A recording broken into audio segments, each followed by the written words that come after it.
Hello दोस्तों, नमस्कार। आज हम लोग एक ऐसे मशीन के कंसेप्ट को समझेंगे कि जिसको एक बार एक्सटर्नल एनर्जी से कनेक्ट करके और उसको स्टार्ट कर दें, यह काफ़ी लंबे समय तक बिना एक्सटर्नल एनर्जी के यह चलती रहे। तो इस तरीके की मशीन को हम क्या बना सकते हैं या नहीं बना सकते हैं? अगर इस तरह की कोई मशीन है कि बाहर से बिना एक्सटर्नल एनर्जी लिए और वह कंटीन्यूअस लंबे समय तक चलती रहे, तो इस तरीके की मशीन को हम बोलते हैं परपेचुअल मोशन मशीन। तो इसी कंसेप्ट को आज हम लोग समझेंगे। तो देखिए, इसमें हम सबसे पहले देखते हैं कि क्या-क्या इसमें हम डिवाइस यूज़ कर रहे हैं। देखिए, यहाँ पर एक मोटर यूज़ कर रहे हैं और उसके अपोजिट साइड में इसको हम जनरेटर एक लगाए हैं। तो ये मोटर का काम क्या है कि जैसे हम बाहर से किसी बैटरी से कनेक्ट करेंगे, तो यह मोटर रोटेट करने लगेगी। ये कह सकते हैं कि इससे मैकेनिकल पावर जनरेट होगी। यही मैकेनिकल पावर जनरेट होगी तो यह जो है जनरेटर को यह देना शुरू करेगी। यह मैकेनिकल पावर जनरेटर इलेक्ट्रिकल में कन्वर्ट करेगी। फिर यही इलेक्ट्रिकल एनर्जी इस मोटर को देना शुरू कर देंगे। यानी कि यहाँ वायर लगा हुआ है, इस वायर को आपस में कनेक्ट कर देंगे।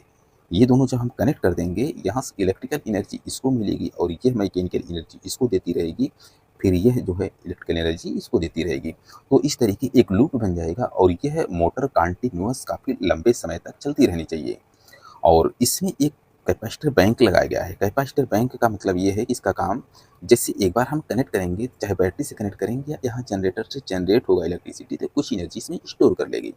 और अगर मान लीजिए इसके बीच में कोई वोल्टेज का फ्लक्चुएशन होता है, तो इसको यह एक स्मूथ पावर देगी। यानी कि यह कुछ समय के लिए इसको एनर्जाइज करके कंटिन्यूअस देती रहेगी। या ये कह सकते हैं इसमें इसका एक कैपेसिटर का काम होता है वोल्टेज के फ्लक्चुएशन का अपोज करना। ये कह सकते हैं वोल्टेज को एक स्टेबल बनाए रखना। ये कैपेसिटर का काम है। तो अब देखिए इसमें करना क्या है कि सबसे पहले ये देख लीजिए, ये जो मोटर है, इस मोटर की जो रेटिंग है सेम इसके इक्वल है। इसको मोटर भी बना सकते हैं या जनरेटर भी बना सकते हैं। इसको भी वही चीज़ कर सकते हैं, इसको चाहे मोटर बना दें चाहे जनरेटर बना दें।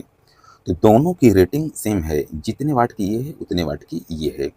तो अब क्या करना है कि देखिए, अब हम सबसे पहले करेंगे इन दोनों को हम कनेक्ट कर देते हैं। अब कनेक्ट करने के बाद हम एक्सटर्नल एनर्जी यानी कि बैटरी से एक बार स्टार्ट कर देंगे, तो फिर यही मैकेनिकल पावर इसको देगी, इलेक्ट्रिकल पावर इसको देगी। तो इस तरीके के हम एक बार स्टार्ट करके एक्सटर्नल सोर्स हटाने से कंटिन्यूअस चलती है या नहीं, इसी कंसेप्ट को हम लोग समझेंगे। तो चलिए हम लोग एक बार इसको अब कनेक्ट करके देखते हैं।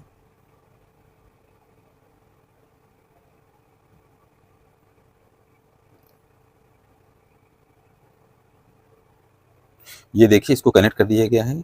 ये पॉजिटिव है, ये जो है यहाँ से पॉजिटिव जनरेट होगी। इसको हम बैटरी से कनेक्ट करेंगे पॉजिटिव से, तो ये जो है पॉजिटिव ही जनरेट करेगी और इसी पॉजिटिव सप्लाई को हम इसको कनेक्ट कर दिए हैं। अब यहाँ पर नेगेटिव देंगे इस मोटर को, तो ये ऑपरेट होगी जब, तो यहाँ से नेगेटिव ही कनेक्ट होगी, जनरेट होगी। और इसको हम फीडबैक के रूप में हम इसको कनेक्ट कर दिए हैं। और यहाँ पे देखिए एक बैटरी या सोर्स, हम एक इसको बैटरी के रूप में यूज कर रहे हैं। अब इसको हम कनेक्ट कर रहे हैं, तो अब देखिए इससे क्या होता है। अब कनेक्ट करने के लिए सबसे पहले हम पॉजिटिव को कनेक्ट कर दे रहे हैं। ये कनेक्ट हो गया।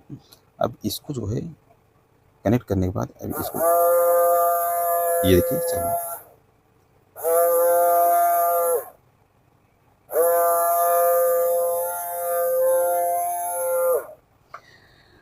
अब यह देखिए इसको हटाने के बाद यह मशीन बंद हो जा रही है। बंद हो जा रही है, इसका मतलब कि हम परपेचुअल मशीन बनाने की कोशिश की है लेकिन बन नहीं पा रहा है। और इस तरीके वीडियो आप लोग काफ़ी देखे होंगे कि एक बार स्टार्ट करके वो हटा लेते हैं, रिमूव कर लेते हैं, कि यह मशीन कंटिन्यूअस बगैर बिना एक्सटर्नल एनर्जी की यह रन करती रहेगी।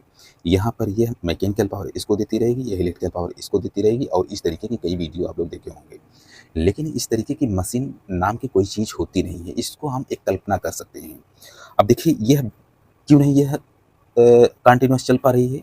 इसका मेन रीज़न ये है, जैसे ये देखिए 1 वाट की मान लीजिए ये मोटर है और यहाँ पर 1 वाट की यह जनरेटर है। जब हम इसको सप्लाई देते हैं 1 वाट की, अगर हम एनर्जी बैटरी से हम इसको प्रोवाइड करते हैं, तो इससे जो निकलने वाला पावर है मैकेनिकल पावर, कहीं कहीं 1 वाट से कम निकलेगा। अब इसमें 2 लॉसेज हो जाएंगे, एक इलेक्ट्रिकल लॉसेज जो थर्मल एनर्जी के रूप में इसमें बाहर हो जाएगी एनर्जी, और दूसरा इसके अंदर कुछ फ्रिक्शन की वजह से इसमें कुछ लॉसेज हो जाएगा। तो जैसे 1 वाट हम इसके इलेक्ट्रिकल इनपुट दे रहे हैं इसको, तो इसका जो आउटपुट निकलेगा मान लीजिए 0.99 वाट निकल रहा है। अब इस शाफ्ट को जो मिलने वाला पावर है 0.99 वाट का होगा। अब 0.99 वाट इस जनरेटर के लिए आ रहा है, तो जब 0.99 वाट इसको दे रहे हैं तो इसमें भी इलेक्ट्रिकल और थर्मल एनर्जी या फ्रिक्शन एनर्जी इसमें कुछ लॉसेज हो रहा है। तो जो इसमें फ्रिक्शन लॉसेज और इलेक्ट्रिकल लॉसेज हो रहा है, तो इसके बदले में जो आउटपुट मिल रहा है वह 0.99 दिया गया तो 0.98 ही मिलेगा। मान चलिए कि बहुत कम लॉसेज हो रहा है तो 0.98 ही होगा, इससे अधिक हो सकता है लेकिन इससे कम नहीं एक संभावना कर सकते हैं। तो फिर जब 0.98 एनर्जी मिल रही है तो फिर 0.98 वाट फिर हम इसको फीडबैक के रूप में दे रहे हैं, यानी कि इंटर कर दे रहे हैं यहाँ मोटर पर। तो फिर यहाँ पे जब ये 0.98 आया तो यहाँ पर 0.97 मान लीजिए यहाँ से मिल रहा है। तो इस तरीके की कंटिन्यूअस यह एनर्जी इसके अंदर कुछ खर्च होती रहेगी। इसके अंदर frictional energy, frictional losses and electrical losses इसके अंदर भी होगा, इसके अंदर भी कुछ कॉपर के अंदर रेजिस्टेंस के अंदर भी लॉस होता रहेगा। तो जिसकी वजह से एक बार स्टार्ट करेंगे लेकिन इस सर्किट में पूरे कुछ हर जगह पे लॉसेज होता रहेगा और यह एनर्जी रिड्यूस होती चली जाएगी और लास्ट में बंद हो जाएगी। चाहे जिस मेथड से लगाएं, मान लीजिए इसमें फ्लाई व्हील भी लगा देंगे तो कुछ समय तक वह ऑपरेट करेगी लेकिन फिर लास्ट में निश्चित रूप से वो बंद ही हो जाएगी। और इस तरीके की जो वीडियो दिखते हैं वो सभी फेक वीडियो होते हैं। और अगर मान लीजिए हम इसको बनाना चाहें तो एक अगर इम्प्लीमेंट कर दें तो बन सकता है। वो कैसे?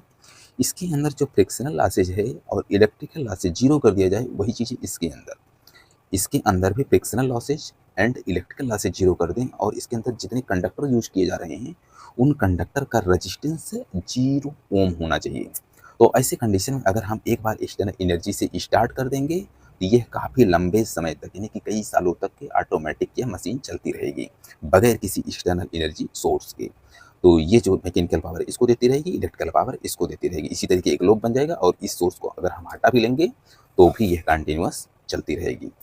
तो इससे ये पता चल रहा है कि परपेचुअल मोशन मशीन नाम की कोई चीज़ होती नहीं है। अगर ये वीडियो अगर कहीं पर दिखती है तो इस तरीके की वीडियो फेक होती है। कहीं न कहीं हम इलेक्ट्रिकल एनर्जी कहीं से पतले वायर से कहीं से कनेक्ट कर देते हैं या किसी जगह से कनेक्ट करते हैं, वो दिखती नहीं है। तो इसी से हम लोगों को कह सकते हैं कि ये फेक वीडियो हम लोगों को दिखाई जाता है। तो बस इस वीडियो को यहीं पर समाप्त करते हैं और वीडियो पसंद आता है तो इसे लाइक, शेयर, सब्सक्राइब करें और बस वीडियो को यहीं पर समाप्त करते हैं। वीडियो देखने के लिए धन्यवाद।